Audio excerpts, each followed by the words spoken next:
Tenemos en la línea telefónica a la académica e investigadora en Estados Unidos, Guadalupe Correa, a quien le doy la bienvenida a Sonora Noticias AM. Guadalupe, muy buenos días.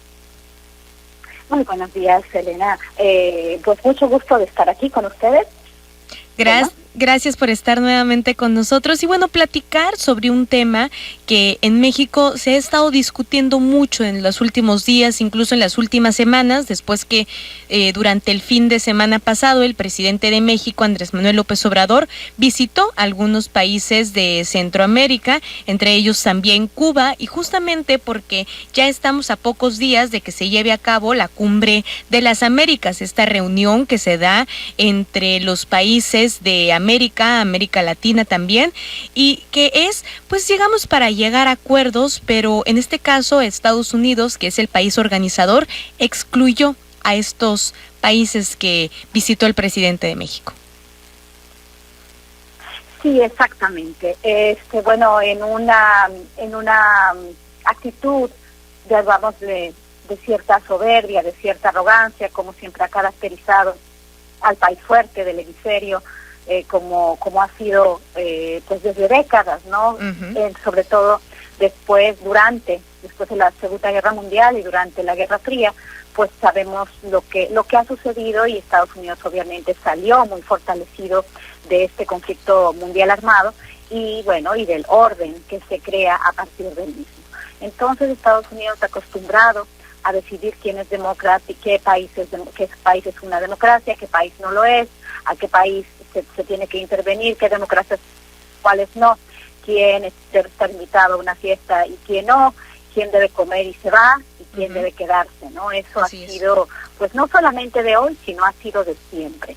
Entonces, de la misma forma, los países que Estados Unidos no considera dentro de su esfera de influencia, pues no están invitados a la Cumbre de las Américas. En este sentido, me parece muy interesante la posición de México, porque el presidente Andrés Manuel López Obrador, pues se posiciona fuertemente en este sentido, para que se establezca un diálogo abierto entre los diferentes países. Creo que no hay ningún país, y como lo plantea el presidente y otros de sus aliados otros gobiernos o representantes de gobiernos de otros países, que también están pensando en no asistir en el caso de que no se les invite a todos.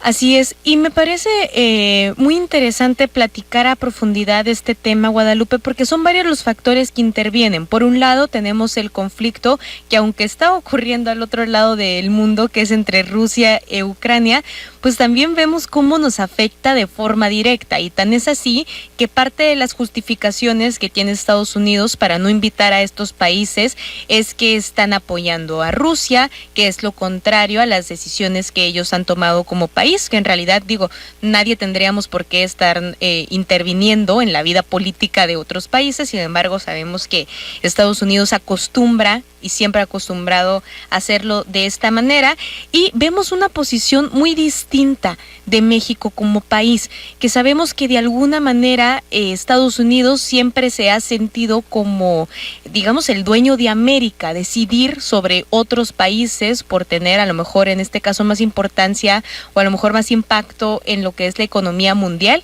Sin embargo, vemos una decisión que es contraria a lo que siempre se había visto con un México sumiso, sobre todo ante Estados Unidos. No necesariamente. México siempre tuvo una posición muy clara y una posición muy soberana y una posición interesante por Adolfín Estrada. El papel y la cercanía de México con Cuba fue importantísima durante la era de la Guerra Fría.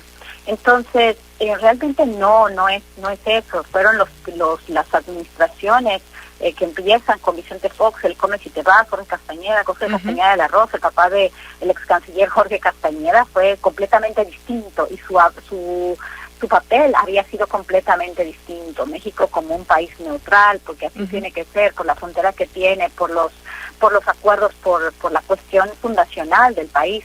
La diplomacia se ejercía de una cierta manera. Con el presidente Fox, esto todo se fue a la basura. Y también mucho más con el presidente Felipe Calderón. Estas dos administraciones paístas entreguistas, vendepatrias, completamente arrastrados con los Estados Unidos, aceptándoles armas, también obviamente la administración de Enrique Peña Nieto, la compra masiva de armas para continuar la guerra contra las drogas, como si la hubieran inventado los mexicanos cuando se inventó en los Estados Unidos. Entonces, en realidad es que se vuelve, ¿no?, a este papel digno que había tenido México en las Américas, en el hemisferio, en el continente americano. Creo que es importante y no se le debe restar la importancia que México había ocupado como un líder de América Latina. México recupera ese liderazgo a través del liderazgo de Andrés Manuel López Obrador.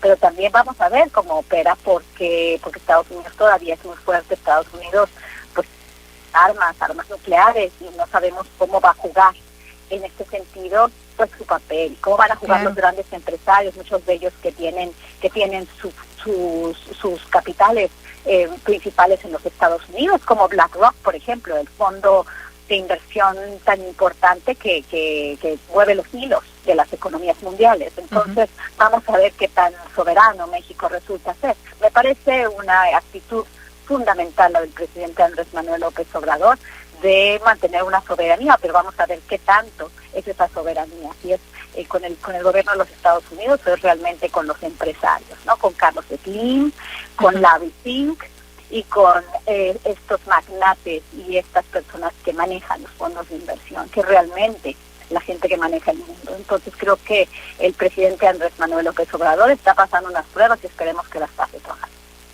Guadalupe Correa, qué bueno que nos aclaras este punto, el hecho de que México, digamos, no había tenido estas actitudes entreguistas desde siempre, sino que es algo que ha pasado más en, digamos, la historia moderna o los últimos gobiernos, los últimos presidentes, y justamente un tema que afecta mucho es la seguridad nacional y el papel que ha venido jugando la DEA también en México, esta intervención casi ya de facto. Sí, por supuesto.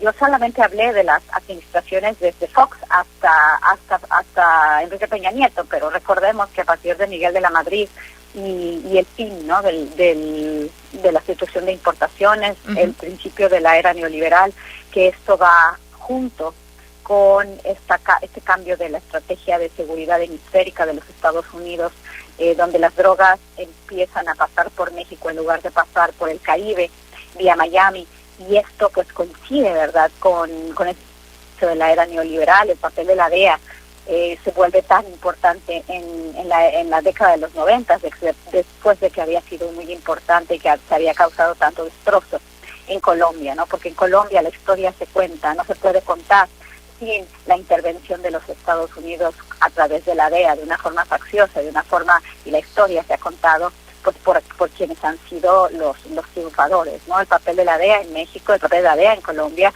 ha sido deplorable, ha sido realmente esta estrategia de cortar cabezas, la Kingpin Strategy, no ha provocado nada bueno más que más muerte y esta guerra interminable, este círculo de violencia que no acaba.